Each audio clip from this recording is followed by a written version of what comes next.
할렐루야. 지난 한 주간 잘 지내셨습니까? 석화님은 대답했어요. 혹시 제로섬 게임이라고 들어보셨나요? 이 제로섬 게임이라는 건 게임에 참가한 참가자들이 각각 게임을 하죠. 그래서 점수를 얻게 됩니다. 그런데 그렇게 게임으로 얻은 그 점수 전체적으로 합하면 제로가 되는 겁니다. 그러니까 결국 게임을 한 의미가 없어지는 거죠. 남는 게 하나도 없다는 겁니다. 여러분, 사람들이 왜 게임을 하죠? 뭔가를 얻으려고 하잖아요. 1등이 되고 싶어서. 뭔가 얻으려고 합니다. 그런데 그렇게 힘들여서 막 했는데 이득을 보는 사람이 하나도 없다면 그런 게임을 왜 하겠습니까? 그런 게임이 바로 제로섬 게임입니다. 한 예를 들어봅니다. 어떤 유명한 수학자가 쌍둥이 딸을 낳았습니다. 엄마의 재능을 물려받아서 그런지 애들도 아주 수학에 비범한 소질을 보였어요. 그러니 엄마가 어쩌겠어요? 막 재능을 키워주고 싶은 거예요. 사람들은 그러면 어떻게 합니까? 경쟁을 시킵니다. 그게 세상이에요. 서로 싸우게 만들어요. 그래서 두 아이한테 어려운 수학 문제를 하나 주고 얘기합니다. 어린애들이에요. 너희 중에서 먼저 푸는 사람한테 이 맛있는 케이크를 보여주면서 이 케이크를 줄게. 오늘 간식은 맛있는 케이크야. 그러나 한 사람만 먹을 수 있어. 이 문제를 먼저 푸는 사람에게 내가 다 줄 거야. 두 아이는 어떻게 해요? 언니고 동생이고 뭐 상관없이 열심히 문제를 풉니다. 간발의 차이로 언니가 이겼어요. 언니가 먼저 풀었어요. 그래서 엄마는 약속대로 언니한테만 맛있는 케이크를 주었습니다. 그럼 동생은 어떻게 될까요? 아주 얼굴이 울상이 됩니다. 그러더니 마침내 울고 갑니다. 속상하니까 막 울겠죠. 맛있는 거 못 먹으니까 울겠죠. 그런데 그런 동생의 모습을 안쓰럽게 바라보던 언니가 역시 언니는 언니예요. 갑자기 칼로 케이크를 반으로 뚝 자르는 거예요. 그 다음 어떻게 했어요? 절반을 동생에게 주는 거예요. 그러면서 엄마한테 이렇게 말합니다. 엄마, 이 케이크를 내가 전부 가지면 나는 플러스 1이죠. 동생은 못 가졌으니까 마이너스 1이죠, 얘는. 그럼 결국 우리는 자매인데 둘이 합치면 제로가 되잖아요. 누구도 이기는 사람이 없잖아요. 그런데 만약 내가 이걸 딱 반으로 쪼개서 우리가 반반 가지면 나는 플러스 1이 아니라 0.5가 되고 동생도 0.5가 되니까 둘이 합치면 1이 되네. 더 이득이 아닌가요? 그러면서 나눠 먹더라는 거예요. 엄마는 그렇게 따뜻한 마음을 가진 딸아이를 보면서 창피했죠. 경솔했다, 반성했다고 합니다. 사랑하는 성도 여러분, 세상은 이렇습니다. 세상은 우리에게 이렇게 제로섬 게임을 강조합니다. 강요합니다. 아주. 죽든지 살든지 하라는 거예요. 둘 중에 하나라는 거죠. 서로 도와주고 나누어 가는 게 아니라 서로 경쟁해서 상대방 것을 빼앗아서 다 가지라는 겁니다. 얼마 전에 어떤 분이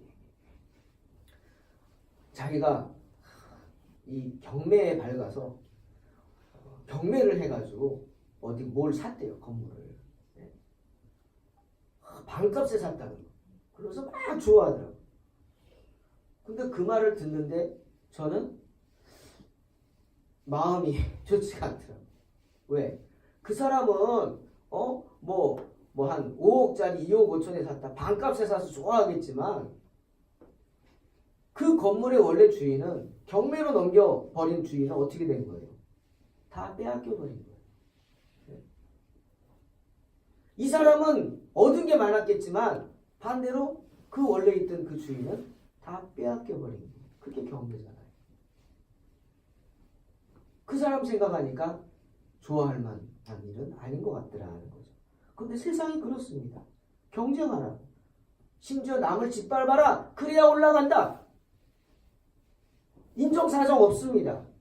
생각해보세요. 누군가 1등을 했어요. 그러면 거긴 누가 있어요? 꼴등이 있는 거예요. 꼴등. 1등하면 꼴등이 있는 거예요. 누군가 이익을 얻으면 반드시 거기에는 누군가 빼앗겨서 큰 손실을 보는 사람이 있는 거예요. 그게 세상이에요. 여러분 잘 아는 예와 있습니다. 한번 이용해 보려고 해요. 어머니에게 두 아들이 있어요. 근데 이 어머니는 두 아들 때문에 매일매일 마음이 상해서 속상해서 살아갑니다. 걱정해서. 왜? 하나들은 우산 장사를 하고 하나들은 남학신 장사를 한다. 이 두 개는 완전 다른 거잖아요. 비가 많이 옵니다. 아침에 일할 때는 비가 막 쏟아져. 어머니는 기뻐해야 합니다. 와, 우리 아들 장사 잘 되겠네. 우산 잘 팔리겠네. 그런데 한편으로 돌아서니까 누가 생각나요? 남학신 장사하는 아들 생각나요.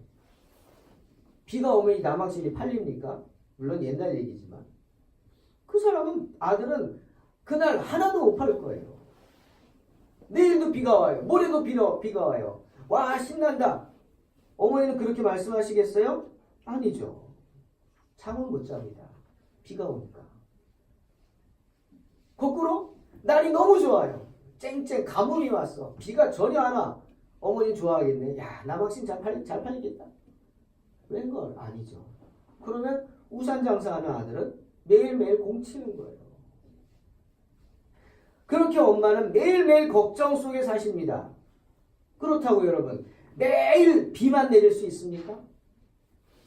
또 매일 날씨만 좋을 수 있냐고요. 세상에 그렇지 않잖아요. 비도 오고 날씨도 좋고 비도 오고 날씨도 좋고.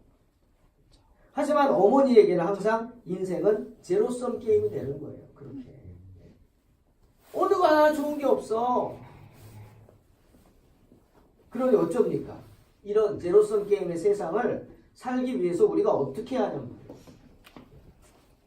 이 쌍둥이 언니처럼 해야 합니다. 서로 도와야 돼요. 플러스 1을 내가 가질 걸 플러스 0.5만 갖겠다고 마음 먹고 나누어 주는 거예요. 상대방을 루저, 패자로 만드는 게 아니라 서로가 윈윈 하는 거예요. 함께 승자가 되는 거예요. 그렇게 이 세상을 살아가야 된다. 이익을 조금 덜 내고 내가 가질 것 조금 덜 가지면서 나누는 거죠. 그렇게 살면 되는 거예요. 하지만 세상은 그렇지 않습니다. 때문에 성경도 베드로전서 5장에서 뭐라 그랬어요? 근신하라, 깨어라. 너희 대적 마귀가 우는 사자같이 두루다니며 삼킬 자를 찾나니 너희는 믿음을 굳게 하여 저를 대적하라.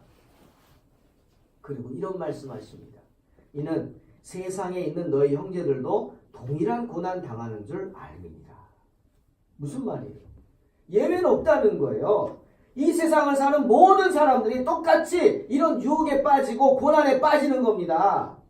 누구나 제로섬 게임을 강요당하고 있는 거예요. 그렇게 유혹하고. 너 제 짓밟으면 네가 많이 가져. 밟어. 야, 인정사정도 하지 마. 원래 세상은 그런 거야. 그렇게 사는 거야. 안 그럼 너 못 살아. 라고 계속해서 충동질을 합니다. 누가? 에베소서 2장이죠. 오늘 본문에 뭐라고요? 누가? 공중권세 잡은 자. 바로 마귀 사탄입니다. 어떤 사람들이 이런 마귀 사탄의 유혹에 넘어갈까요? 3절에 나왔죠. 육체의 욕심을 따라 지내는 사람들입니다. 그냥 육체와 마음이 원하는 것을 하면서 사는 사람들. 예? 여러분, 세상 어떻게 마음대로 살 수 있어요? 예? 요즘 젊은 사람들 결혼 안 하려고 하죠. 못한다고 하죠. 저 얼마 전에도 어떤 분 만났는데 38살 된 청년인데 결혼을 안 하고 있더라고요. 그래서 얘기했더니 이런저런 얘기를 하더라고요. 그 친구 얘기하면서 제가 많이 배웠어요. 아, 요즘 젊은 사람들이 이런 생각을 갖고 있구나. 많이 느꼈어요. 그 친구가 생각하는 젊은 사람들에 대한이다. 그런데 들어보니까 결국은 모든 조건이 다 갖춰져야 결혼할 수 있다 이거거든요. 근데 어디 그런가요? 저도 이제 나이가 좀 들어가지만 저희들 젊었을 때는 다 갖춰놓고 집도 장만해야 되고 차도 있어야 되고 뭐도 있어야 되고 그러고 결혼했나요? 아니잖아요. 저도 신학대학원 들어가서 아무것도 없을 때 물론 그 전에 직장 다니긴 했지만 그만두고 뭐가 있겠어요? 그래서 결혼을 했죠. 부모님 댁에 같이 살았죠. 요즘 그런 거는 말도 꺼내지 말라 그러고요. 다 갖춰줘야 된대요. 또 여자분들이 남자를 찾을 때 갖춰진 사람을 찾는다는 거예요. 글쎄요, 잘 모르겠어요. 근데 가만히 보니까 욕심이에요, 욕심. 내가 원하는 대로 돼야지, 내가 원하는 게 돼야지 나는 결혼할 수 있다, 이거. 다시 말하면 책임지기 싫다는 거죠. 결혼은 책임 아닙니다. 결혼하면. 아내도 생기고, 자녀들도 생기고, 남편도 생기고, 자녀들도 생기고. 이 책임이잖아요. 그거 싫다는 거예요. 왜? 내가 마음대로 못 사니까. 여러분, 세상을 어떻게 자기 마음대로 멋대로 살 수 있어요? 오늘 말씀 그거예요. 마음에 원하는 것을 하면서 사는 사람들은 이렇게 사탄의 유혹에 쉽게 넘어간다는 거예요. 자기 멋대로 살려고 하는 사람들, 육체 욕심을 따라 살려고 하는 사람들. 예를 들어볼까요? 심하다고 생각하지 마세요. 차를 타고 가다 보면은 창문 내리고 이렇게 담배 피는 분들 있어요. 한 열이면 한 8, 9은 맞아. 뭐 할까요? 피우다가 그냥 틱 하고 버리는 거예요. 아무데나 담배 봉투. 기가 막혀요. 쫓아가서 막 그냥 뭐라 그러고 싶어요. 아유, 저걸 신고할까? 이런 생각도 들잖아요. 또 요즘 애완견 많이 키우잖아요. 요즘 많이 낮았지만 애완견 산보시킨다고 데리고 나오면 걔들이 뭐 압니까? 자기가 원하는데 아무데나 막 볼일 봅니다. 그거 그냥 놔두고 가요. 아파트 단지 가면은 그냥 길거리에서 막 개똥들 천지잖아요. 막 요즘 많이 나아졌지만 또 이윤 많이 남기겠다고 먹는 것 갖고 장난칩니다. 중국산 국산이라고 속여가지고 팔고 막 바꿔치기 뭐 바꿔치기 한다면 포장을 바꿔치기 하고. 여러분 이런 것들 명심하세요. 하나님이 다 지켜보고 계십니다. 비록 작은 일 같지만 역시 하나님을 진노케 하는 본질상 너희는 진노의 자녀다. 그 말씀 기억하세요. 이거 다 하나님이 진노할 일들이에요. 이런 사람들은 다 하나님 앞에 혼날 사람들이라는 거죠. 왜? 내 욕심만 채우며 살아가니까. 나만 좋으면 되니까. 주변 사람들은 뭐 시끄럽고 개 짖는 소리, 냄새나고 이런 거, 나만 좋으면 되는데, 뭔 문제냐? 잘못된 거죠. 왜? 함께 사는 세상이기 때문에. 그런 사람들은 하나님과 멀어질 뿐 아니라 잘못하면 하나님의 적이 될 수도 있단 말이죠. 왜? 진노의 자녀니까. 에베소서 2장 3절 말씀처럼. 그걸 어떻게 합니까? 우리가 누구인지 잘 알아야 합니다. 내가 누군가? 나는 오늘 에베소서에서 바울이 말했죠. 하나님의 은혜로 살아난 사람이에요. 예수 그리스도의 보혈로 그 은혜로 살아난 사람이에요. 나는 다른 사람이에요. 허물로 인해서 죄 가운데 빠져 죽을 수밖에 없었지만 주님의 은혜로, 내 행위가 아니에요. 나도 몰라. 은혜예요, 은혜. 은혜로, 주님의 은혜로 살아난 사람들이 바로 저와 여러분인 줄로 믿습니다. 그뿐 아니에요. 그런 우리를 하나님은요, 종을 만든 게 아니라 자녀를 삼아주셨어요. 그렇게 축복받은 사람들이 바로 예수 그리스도를 구주로 고백하는 성도인 줄로 믿습니다. 그러니 사탄이 얼마나 밉겠어요. 네? 그러니 시험 당할 때 기뻐해야 된다는 이유가 뭔지 아세요? 야, 내가 하나님께 인정받는구나 라고 생각해야 되기 때문에. 사탄이요, 그냥 놔둬도 지옥 갈 사람은 건드리지도 않아요. 여러분 속상해하지 마세요. 저 사람은 교회도 안 다니고 예수도 안 믿는데 잘 먹고 잘 산다고. 그러지 마세요. 그래봐야 70이요 80이에요. 그냥 놔두는 거예요, 사탄은. 왜? 그냥 그래? 그렇게 살아? 네 멋대로 살아? 멋대로 살다가 끝나니까. 하지만 내가 조금 뭐 하려고 그러면 막 시험이 오고 막 힘들게 하고, 그러면 기뻐하라는 거죠. 왜? 이야, 내가 하나님 앞에 나아가는 사람이라 사탄이 나를 이렇게 괴롭히는구나. 걱정할 건 없죠. 또 감당할 시험밖에 당할 것이 없다. 할렐루야. 믿음이 있잖아요. 사탄이 얼마나 미우면 우리를 건드립니까? 아니 하나님, 왜 하나님은 전능하신데 사탄이 이렇게 우리를 힘들게 만듭니까? 라고도 하지 마세요. 오늘 나오잖아요. 공중 권세를 잡은 자가 마귀 사탄이에요. 잠깐이에요. 잠깐. 주님이 이 땅에 재림하실 때까지 아주 잠깐입니다. 잠깐.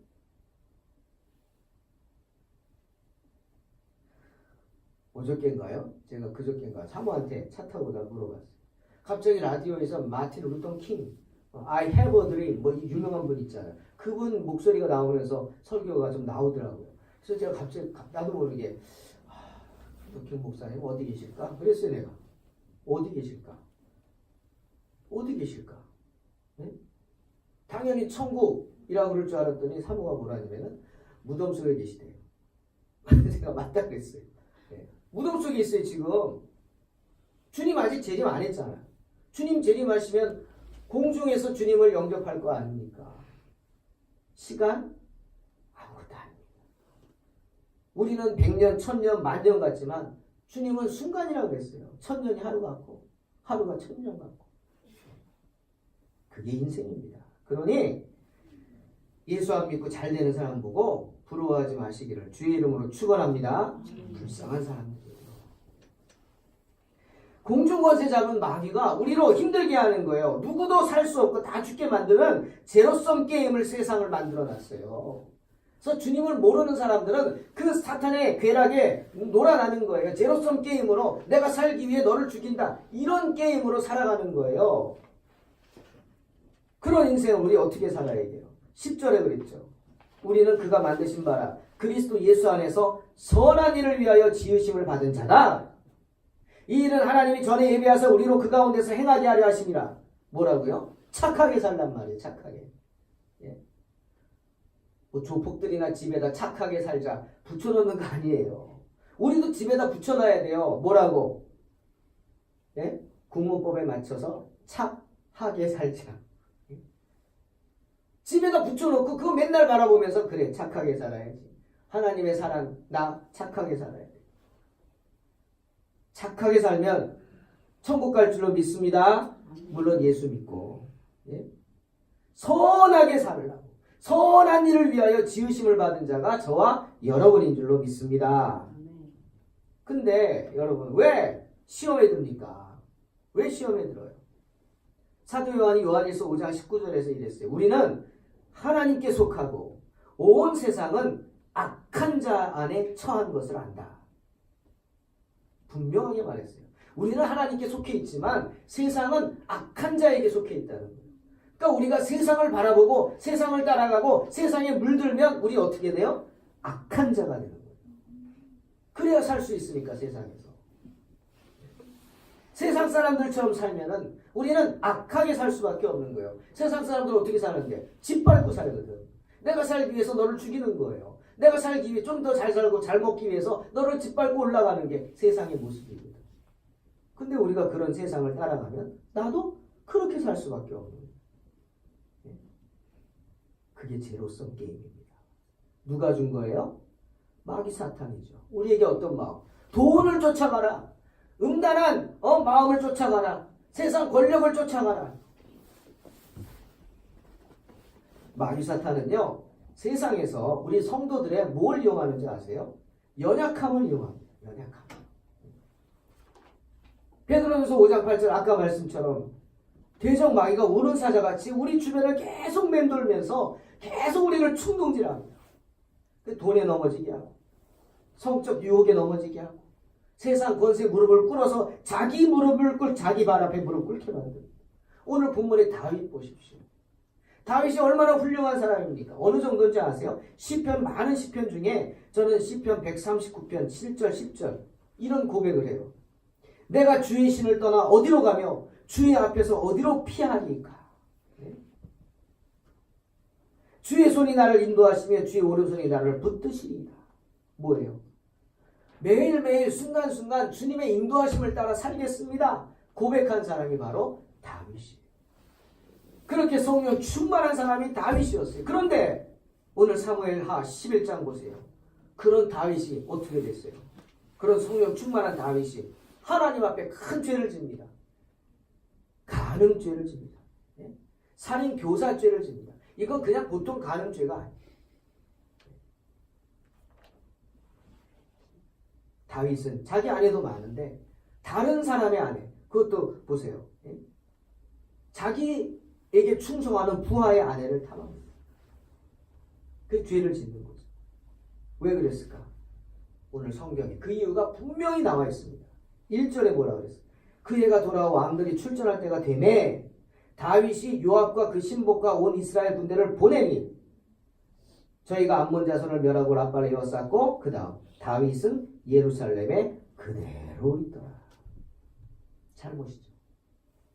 전쟁 기간이 돼서 나라의 왕들이 다 저로 싸우러 전쟁에 터로 몰려들었는데 다윗은 뭐하고 있었어요? 그냥 성에 있었어요. 요압한테 다 맡기고 자기가 해야 될 것을 다 떠맡기고 자기는 어디 있었어요? 성에 있었어요. 그대로 있었어요. 여러분, 내가 있어야 할 자리를 지키지 못하면 사탄의 시험에 듭니다. 아멘? 내가 있어야 할 자리를 지키지 못하면 시험에 빠지는 거예요. 그러니 뭐예요? 부하들은 전쟁하고 있으면 금식하고 기도하고 아니면 주님을 바라보고 기도하고 깨어 있어야 되는데 뭐 하고 있어요? 성위를 거닐고 있어요. 그것도 보세요. 두 번째 2절에 저녁 때 다윗이 그의 침상에서 일어났다. 기가 막히죠. 아침에 좀 늦잠 잔 게 아니에요. 점심 때 일어난 거 아니에요. 밤에 뭐 하고 저녁 때 돼서 일어났어요. 저녁 때 돼서. 아니라 했어요. 나태했어요. 잠언 19장 15절 게으름이 사람으로 깊이 잠들게 하나니 해태한 사람은 죽일 것이다. 해태한 사람, 게을러 빠진 사람, 배가 고른다는 거. 도대체 다윗이 왜 이런 모습을 가졌는지 기가 막히죠. 여러분, 우리가 게을러질 때, 아니라고 나태해질 때 이렇게 사탄의 시험에 들음을 명심하시기를 주의 이름으로 축원합니다. 그리고 또 다윗이 죄 가운데 빠진 이유가 뭡니까? 보지 말아야 할 것을 봤어요. 아니 보이는데 어떡하냐고? 아니 성미를 거리는데 참 바세바도 기가 막히죠. 아니 자기 집에서 목욕을 하지 왜 옥상에 올라가서 탁 튄 옥상에서 홀딱 벗고 목욕을 하냐고요. 문제 있지 않아요? 그걸 봤어요 다윗이. 저게 뭐야? 하고 채통이 있으면 돌아서야지. 근데 그걸 지켜보고 있었어요. 그러더니 어떻게 한 줄 아세요? 부하에게 물어봤어요. 야, 저 아름다운 여인 완전 넘어갔어요. 너무 아름다워 보였다고. 넘어갔어요. 물어봅니다. 누구냐고. 그 부하가 가서 알아옵니다. 누구라고요? 당신의 부하 우리아의 아내입니다. 알면서도 다윗은 시험에 빠져서 죄를 짓게 됩니다. 즉시로 그녀를 불러와서 자기 왕궁에서 죄를 짓지 않습니까? 사랑하는 성도, 마귀 사탄은 이렇게 우리 연약함을 이용합니다. 더군다나 세상은 제로섬 게임입니다. 자 보세요. 다윗이 밧세바를 얻기 위해서 어떻게 했어요? 누군가를 죽여야만 했어요. 자기 죄를 가리기 위해서 어떻게 했어요? 누군가를 죽여야만 했어요. 그게 누구예요? 우리아예요. 왜 다윗이 우리아를 죽였어요? 미워서? 아니에요. 불충해서? 아니에요. 자기 죄를 가리기 위해서요. 성령 충만했던 다윗도 이렇게 죄에 빠져 사탄의 노예가 됐습니다. 왜? 자기가 있어야 할 자리를 지키지 못했기 때문에. 게으르고 나태했기 때문에. 보지 말아야 할 것을 봤기 때문에. 그래서 인생의 밧세바가 나타나는 겁니다. 우리 인생 가운데 언제든지 이렇게 밧세바가 나타날 수 있단 말이에요. 깨어있지 않으면. 내가 있어야 할 자리를 지키지 못하면. 그럼 어떻게? 사탄의 노예가 되는 것입니다. 시험에 빠지는 거예요. 참 안타깝죠. 단 한 번의 실수입니다. 다윗의 삶을 보면 다윗의 단 한 번의 실수, 처음이자 마지막인 실수가 이 밧세바와 죄에 빠지는 거예요. 그래서 주님이 주기도문에서 우리에게 계속 얘기하는 거예요. 마태복음 6장 13절 우리를 시험에 들게 하지 마옵시고 다만 악에서 구하옵소서. 계속 기도하라. 언제든지 시험 들 수 있어. 다윗도 시험에 빠졌는데 내가 매일 매순간 주의 성령의 인도하심을 따라 살겠습니다. 이렇게 다짐하고 시편을 지며 하나님을 찬양하던 다윗도 이렇게 시험에 빠졌는데 하물며 우리가 기도하지 않고 있으면 어떻게 하겠냐는. 인생의 밧세바는 언제든지 우리 앞에 등장할 수 있는 거예요. 그러니 그 시험에 빠지지 않게 날마다 기도해야 하는 것입니다. 이렇게 사탄은요, 우리의 연약함을 이용합니다. 그리고 또 사탄이 뭘 이용하는 줄 아세요? 사탄이 우리의 환경을, 우리의 참 부족한 환경을 사탄은 이용합니다. 참 기가 막힌 뉴스를 봤어요. 연세대에 합격한 학생이 있습니다. 참 공부를 잘한 것 같아요. 그것도 수시에 합격했대요. 잘했죠. 열심히 했어요. 그런데 그 합격이 취소됐어요. 왜 취소됐냐? 등록금을 납부 시간 넘어서 냈대요. 등록을 늦게 했다는 거예요. 몇 분 늦었대요? 30분. 기가 막히죠. 어떻게 된 거냐? 어머니가 좀 부족하신 분인가 봐요. 어머니가 이제 돈을 구하지 못하니까 돈을 막 구하다가 가까스로 이제 마감 시간 전에 돈을 구한 거예요. 그래가지고 어머니가 통장에 이제 우체국 통장으로 돈을 받았나 봐요. 우체국에 가서 계좌 이체를 해야 되는데 이거를 잘 못할까봐, 실수할까봐, 어머니 딴에 실수할까봐 그 우체국 직원 아는 분한테 부탁을 했대요. 나 이거 빨리 입금해야 되는데 좀 도와달라. 그래서 그 아는 분이, 우체국 직원이 알았다 그러고 바로 이체를 해줬대요. 그 자리에서만 이체를 했대요. 그게 마감 시간 한 몇 분, 한 10분 막 이렇게 전이었나 봐요. 그래서 이체를 했대요. 근데 이제 이체하면 거기 뭐 영수증을 받으시겠습니까? 뜨잖아요. 그러면 그거를 이분이 그냥 받는다고 누르고 받았어야 되는데 그냥 자만한 거예요. 뭐 이거 뭐 안 받아도 이 기록이 있겠지 뭐. 그러고 그냥 아니요 눌러버렸대. 그런데 어떻게 됐어요? 학교에서 전화가 왔어요. 아니 등록 시간이 넘었는데 왜 등록 안 했냐고. 기회를 준 거죠. 빨리 확인하라고 왜 안 했냐고. 근데 그 전화를 무시했대요. 했다고. 우리 엄마가 했다고. 엄마가 했다 그랬다고. 엄마가 야 지금 가서 하고 왔어. 그랬잖아요.